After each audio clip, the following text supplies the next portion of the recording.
ओम मंगलम भगवान विष्णु मंगलम गरुड़ध्वज मंगलम पुंडरीकाक्ष मंगलाय तनोहरि।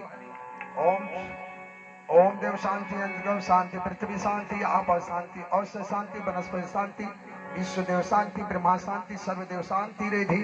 ओम शांति शांति शांति। खतयाई गयो सोहरा बाजार से खतयाई गयो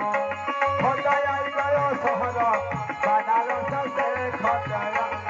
भगतों से पूछिल राम अवतार भैया हो खत दिखेला कि ना दिखे जाने कि ना तहर दुरही उड़न गई जाने कि ना खतयाई गयो सोहरा बनारस से खतयाई गयो।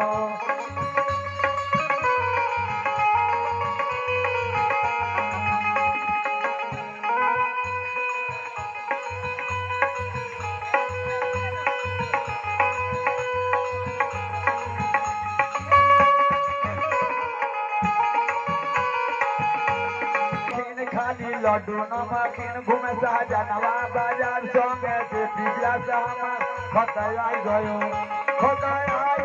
सोहर बनारस से खतयाई गयो।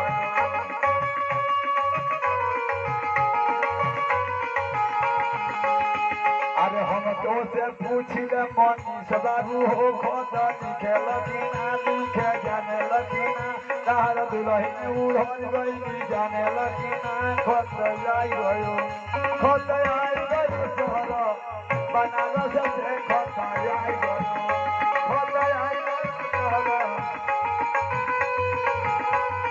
हम तो से पूछिले राजू सिंह जी हो खत लिखिल कि ना लिखे जाने कि ना राउर दुलही उड़न गई जाने कि ना खतयाई गयो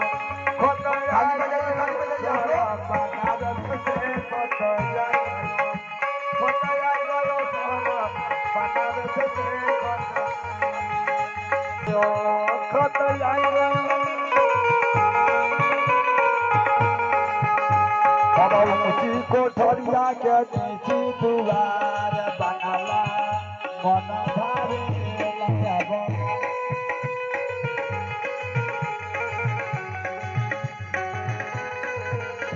अब तहार रमेश भैया के दुल्हन घरे नहास बनला मन भावेला।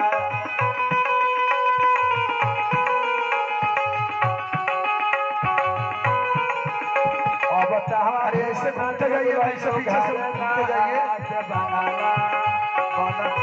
अब तहार है नौजवान के दुल्हन घरे नहास बनला मन भावेला। अब तहरा जे प्रिय व्यास झागी झुकी जास अब तहरा जे प्रिय व्यास झागी झुकी जास अब ऊँची कोठरिया के नीची दुआर बनला। साउंड वाला कहाँ गई? अब साउंड वाला दुल्हन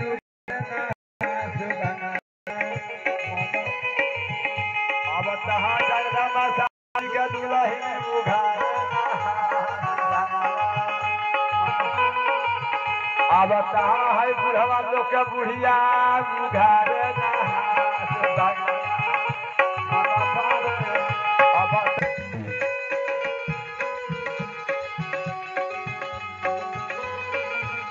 अरे कहेली मार्केट के दुल्हन निको लागे